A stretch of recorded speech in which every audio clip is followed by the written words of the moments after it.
Amara m n'akụkọ maka Mmesoma nke JAMB rumor or the story about manipulation of JAMB result.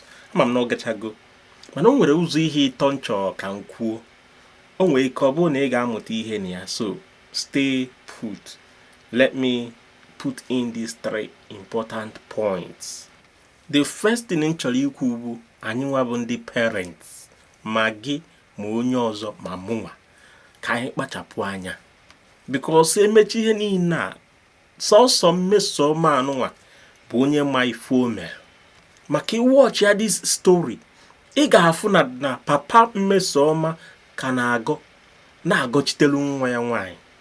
According to this news, TVC news, Mmesoma ekwetego na ya manipulate, mana papa ya ka na-ekwu na onweghị ihe nwa ya nwanyị mere na ihe dị o kwuru.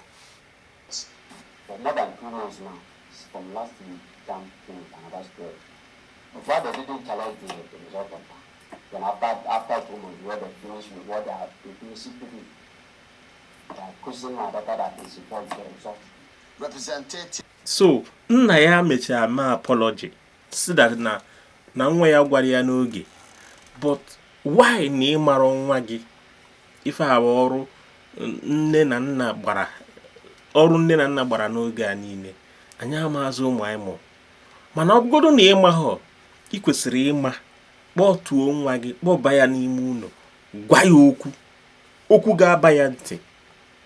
Apụtana ka ị bịa zọba nwa gị, mechuo onwe gị iru ebe ọ bụ na ị marọ, ịdị ha na ha shop, kwuo na ịdịrọ shop, because ụmụaka kịta dị very intelligent.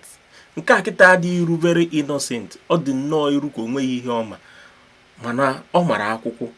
Mana ka ezi ka kuruku si wee bata nwatakịrị dị very neutral, very innocent looking. Ka ife ha si wee mee that o buru mbanye na number 2 point m chọrọ imeki. Number 2 bụ kedu ndị ya na ha mere ife a. Maka ife onye afọ jiri ebe a dị too professional. Ịbịa watch ya na ife nwa niile asị na ome, the graphic design, before onye dị very novice ewere phone, maka ha si na phone ka o ji mie, ewere phone wee mee ife a, o nwere ka ọ dị ma na ọ ga na fa, maybe na ọ mụrụ kọmputa and so on and so forth. So all the possible na enwere ndị ya na ha mekọ ife a. Else, number 3 point m chọrọ imeki bụ ọ dịkwa possible na force ha force to confess and admit n'ife a na-ebu ha.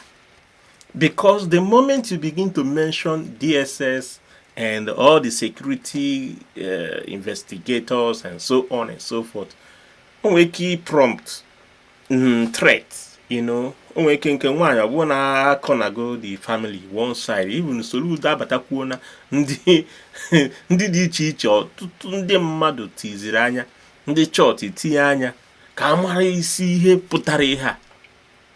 Ọ dịkwa possible too that na they were forced, that nobody can conclude. But let's not just conclude fully, because we do force our mount on these people because of IFA. What is the intense, scholarship and aga left and right. Us now withdraw kukuona nke. Eziokwu, anyị disappointed because echini ni ga amazi nke be eziokwu. Na mgbe ha kpọnyere DSS. We told the principal, please, don't talk to the public, talk to when the DSS come. You can display the something to DSS. But at the instance of the commissioner. As you can see, a lot of people came into this matter. Onye ọbụla chọrọ ime eziokwu. Onye ọbụla, because my Nigerians, diaspora man, ndị nọ na home abroad, onye ọbụla were striving to know, because onye ọbụla believe na eburugo tribalism bata there. Ụfọdụ believe no Christian religious chaos. Look at ihe onye akwu. This reverend is talking about, because he is an Anglican church secondary school, so this reverend wey foku truth. When something like this happens, whether the girl is a Muslim, we don't care. The truth is that we want to know the actual thing, what is happening. Our interest there is just to find out what actually transpired. How come about 360 higher score and another person claiming to have 362? So we told the principal, please. So onwe ife nchọpụta there. How na this girl nwere 2 something? In other words, ọ ka ya bakwa university. Ọ ka nwekwara good result. Kezi ife ọ ga-eji wee je change ya to more than 300. You know, so there is aka enwe nọ n'ofe. N'ihe a na-ekwu maka ya, something is somewhere fishing. Onwe ihe ga-ekwu ihe this family na-aga through. You see that na nwa abụgo crook. Somebody must have helped her to do this. This is my own belief. Tinyekwa your own belief and your comment down section. I want to read them. So, or na enwego ka esi wee kọ na aha ji abanye gakwuru ha si ha biko no. Don't, because JAMB is a federal level, it's a big sector. They would not like or want anything to happen. In fact, it's not going to be possible. They will do everything possible to make sure that whatever they have said, to make their record clean. And how would they do it? The lesser power will bow. So it's also possible na force roha. It's also possible na force roha. Man ihe na-ekwu bụ gị nna gị nne mara ụmụ gị.